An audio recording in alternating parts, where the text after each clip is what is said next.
Between the 24th of October 2020 and the 18th of December 2021, on 8 separate occasions, you sold works of art to a man called Nazem Ahmed. Ahmed is a Lebanese businessman and diamond dealer, well known in the international art market as a collector of fine art. He has access to considerable finances, and the authorities in the United States of America and the United Kingdom believe that he uses his money to launder money and finance terrorism. In particular, he supports Hezbollah, an Iran-backed terrorist organization committed to armed resistance against the State of Israel. Hezbollah has been a proscribed organization in the United Kingdom since the 25th of February 2019. Ahmed himself has been the subject of counter-terrorism designation under the sanctions regime in America since the 13th of December 2019. He is also, since the 18th of April 2023, sanctioned by the United Kingdom. The current sanctions include freezing of his assets, and he is banned from travelling into the United Kingdom. You knew about Ahmed's suspected involvement in financing terrorism and the way the art market can be exploited by someone like him after you read an article about it in the New York Times on the 15th of December 2019. This was 10 months before your business, the Ramp Gallery in London, sold its first piece to him. As the article summed up crisply, the value of art is subjective, easy to inflate and deflate, which can create a path to move large amounts of money. Buy a painting for $100,000 today and sell it for $1 million tomorrow, and you've just moved $900,000. A forensic download of your phone shows you discussed Ahmed's sanctioned status with contacts in the art world. Of particular note, in September 2020, you exchanged messages with your American business partner, Guy Rusher, and he told you that if someone had received money from Ahmed, you and he, Russia, could not deal with them. This may be why on your phone you kept Ahmed's details under a pseudonym after he contacted you via Instagram the following month. The exchange with Guy at Russia was not surprising because you knew that from the 10th of January 2020, money laundering regulations were brought into force for the United Kingdom art market, turning it into a regulated sector. A guide for those participating in the art market was issued by Her Majesty's Revenue and Customs in February of that year. As a regulated business, your gallery was required to conduct due diligence checks on clients, and it had to be registered for money laundering supervision. 3 untoward elements in your compliance with the regulations are particularly significant. First, in November 2020, after your initial business with Ahmed, your gallery contacted him by email, referring to the new regulations and seeking a form of identification for him. However, a woman's identification was provided, and a Mrs. Rima Yaqub Barker was said to be acquiring the artworks. You knew that wasn't true, and it must have been intended to undermine the regulatory regime. Second, in March 2021, you again sent an email asking for photo identification and stating that if it was proposed Ahmed would buy through a company, you needed a certificate of incorporation. This time, the response included documents in the name of Mohammed Hijazi, who was purported to be the sole shareholder and owner of a company White Star DMCC. You didn't challenge this information and made out some of the invoices you kept for your own accounting records to Hijazi and White Star DMCC. However, to your knowledge, all 8 sales were actually to Ahmed, whom you congratulated by email for his purchases, and the invoices you sent to him for his records did bear his name. You also agreed to his request that the transactions be completed in sterling rather than US dollars, as would have been standard. Plainly, he was prohibited from dealing in dollars.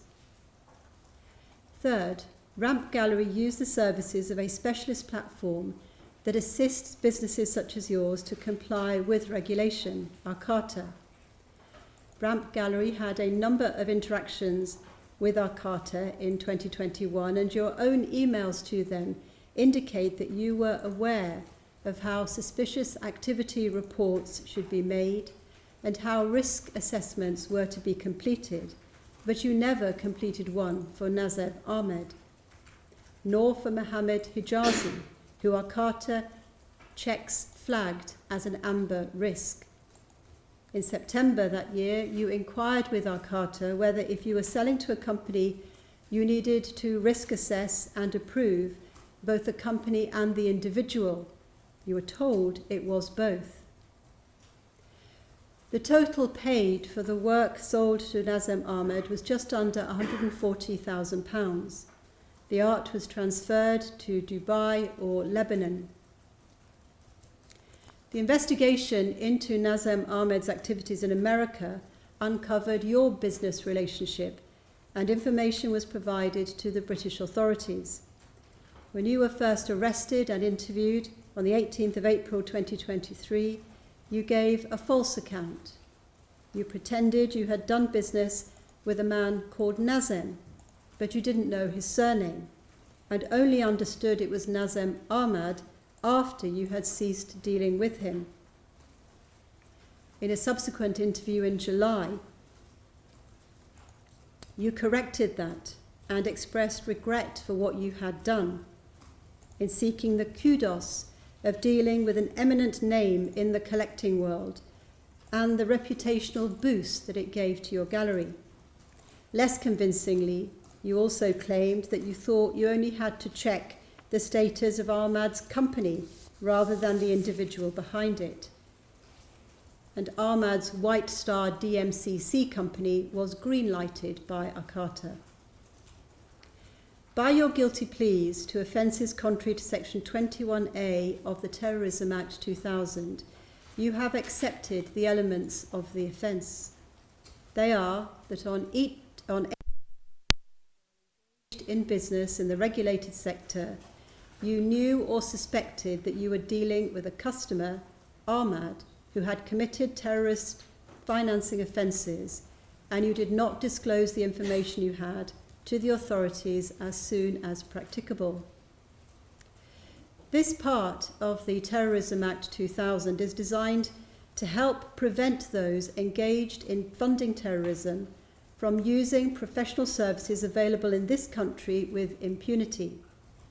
It is to aid detection and law enforcement, to prevent money laundering by terrorist funders through British agents or businesses. It is also to discourage such people from their activities by making the environment here uncomfortable, so they cannot engage in aspects of the civilized life they would like to have or project. In essence, it is to ensure that no spoon is long enough to sup with those who fund terrorism. I am satisfied that in your case, your state of mind was actual suspicion or belief, close to knowledge given the information you had about Ahmad being sanctioned in America for suspected terrorism funding. The maximum sentence for a single offence is 5 years imprisonment. There is no sentencing council guideline specific to these offences. I have considered the overarching principles, totality, guilty plea and imposition guidelines. I have regard to Section 57, Sentencing Act, and the 5 purposes of sentencing which have to be balanced. As a matter of principle, I must impose an ultimate sentence no more severe than necessary to achieve the aims of sentencing in this case. The key aims in this case are punishment, reduction of crime, including by deterrence, and protection of the public. Although there is no evidence nor suggestion that you personally support any form of extremism, by Section 278 of the Sentencing Act 2020, the court must impose a special custodial sentence because conviction for these offences places you among the category of offenders of particular concern. This is a clear indication from Parliament of the gravity of the indirect support that such offending provides to terrorism. It has been helpful to assess the analogous crime of failure to disclose money laundering suspicions in the regulated sector, which carries the same maximum sentence, although in my judgment these offences are more serious than those committed by the offender in the Crown and Swan 2011 EWCA Crim 2275. Rather than general criminal conduct, I have to deal with you for failures in a regulated sector and involvement in a commercial relationship for prestige and profit with a man who you knew was suspected of supporting a proscribed terrorist group. I have to deal with you for offences which in my judgment demonstrate a high degree of culpability and a moderate to high degree of harm. The former because you were a gallery owner, not an employee carrying out instructions. You were aware of the sanctions in America before you began to sell to Ahmed and knew that the grounds for that action was the suspicion that Ahmed was a significant terrorism financier. I reject the submission that you were reckless rather than deliberately withholding information from the authorities and that you were manipulated by Ahmed. You had been alerted specifically to the danger by someone described as your American business partner. In my judgment, you fall to be sentenced on the basis that you firmly believed, which is more than simple suspicion and comes close to knowledge, that the nature of what he was engaged in and your deliberate conduct with that state of mind involved a degree of sophistication. Furthermore, you made no reports at all about Ahmed as required, rather than late or inadequate reports. It has also been submitted in writing that this is an offence which carries no harm, and at the highest only a risk of harm arose. Harm must be assessed in relation to the purpose of the legislation and the extent to which failure to report interferes with monitoring. While the value of the sales would indicate moderate harm, overall, a moderate to high degree of harm is involved because of the nature and activities of the prominent terrorist organisation Ahmed was connected to, and the fact that conduct such as yours undermines public confidence in the ability of the authorities to detect and contain terrorist financing and prevent the international art market being used to shelter ill-gotten gains or manipulated for money laundering. No pre-sentence report has been requested or ordered in your case, and I do not consider that one is necessary given the nature of this case and all that I know about you. You are now 53 years of age. After A-levels, you pursued a variety of occupations, and in due course you set up an antique furniture business in August 2010. A few years later, you were approached to work in television. In 2016, you became interested in collecting art, and by 2019, you presented your first gallery show alongside your broadcast career. During the COVID-19 pandemic, you used online platforms to display your collection. From October 2021, you decided to focus all your attention on art rather than vintage items. And after the period in which these offences were committed, you presented virtual art shows with commercial success. You are married with a child, and your family will inevitably suffer as a result of your unlawful activities. Your business will close as a result of these proceedings, and this is your responsibility, as you recognise. In my judgment, these offences are so serious that only a custodial sentence can be justified. For a single offence, contrary to Section 21A, in which a gallery owner sold art to an international customer he believed was involved in funding a terrorist organisation of the disrepute of Hezbollah and failed to report it, the starting point for sentence after trial would be at least 2 years custody. I have to consider aggravating and mitigating features. Aggravating features are that you knew your client was actually subject to sanctions in the USA, and as well as failing to notify your business with him, you repeatedly took measures to disguise his identity. This was for no other reason than to defeat the regulations and hide your business relationship to secure financial and reputational gain. Furthermore, I must deal with you for 8 separate transactions over more than a year, although I take care to ensure that the ultimate sentence is fair and proportionate while reflecting the totality of the offending. By way of mitigation, you have no previous convictions and have now lost your good name. This will be your first experience of custody, and you have written to me to express remorse, which I am sure is genuine. The outcome of this hearing will be devastating for you and your close family. Until these events, you were someone to be admired. Despite not having any relevant training, you worked hard and carved out a successful career in the highly competitive arenas of art dealing and television presenting. A number of character witnesses have written to me describing your fine and honourable character, and I bear in mind that before you entered the art market in 2019, you had no history of working in a regulated market or professional qualifications.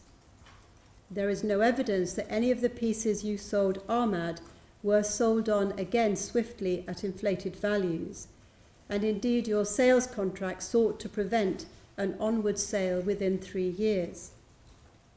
There are some indications that you did not use every opportunity to profit from Ahmed. Inevitably, the 2 years that the investigation took between your arrest and charge have had a detrimental impact on your mental health, simply from waiting to find out what will happen to you. I have read a psychiatric report which informs the court that you have developed a clinical depressive disorder of severe intensity. You perceive these convictions as a shameful fall from grace of a public personality and role model for those from an ethnic minority in the arts and antique sector. This is the nadir. There is one direction your life can go, and I am as confident as I can be that you will not be before the courts again. The aggravating features necessitate an uplift, and the mitigation justifies a reduction. Balancing these, the least sentence I could impose after trial is 3 years, 9 months imprisonment. Your early guilty pleas lead to a deduction of 1/3. Do stand up, please, Mr Ojiri. Your hard work, talent and charisma has brought you a great deal of success, but working in a regulated sector carries significant responsibility. You knew you should not be dealing with this man. I do not accept that you were naive. Rather, it benefited you to close your eyes to what you believed he was. You knew it was your duty to alert the authorities. Instead, you elected to balance the financial profit and commercial success of your business against Nazem Ahmed's dark side. There is no alternative to the immediate sentence I must impose. The result must be a special custodial sentence of 3 years, 6 months, comprising 2 years, 6 months custody and 1 year's further licence. That sentence is imposed on each count concurrently.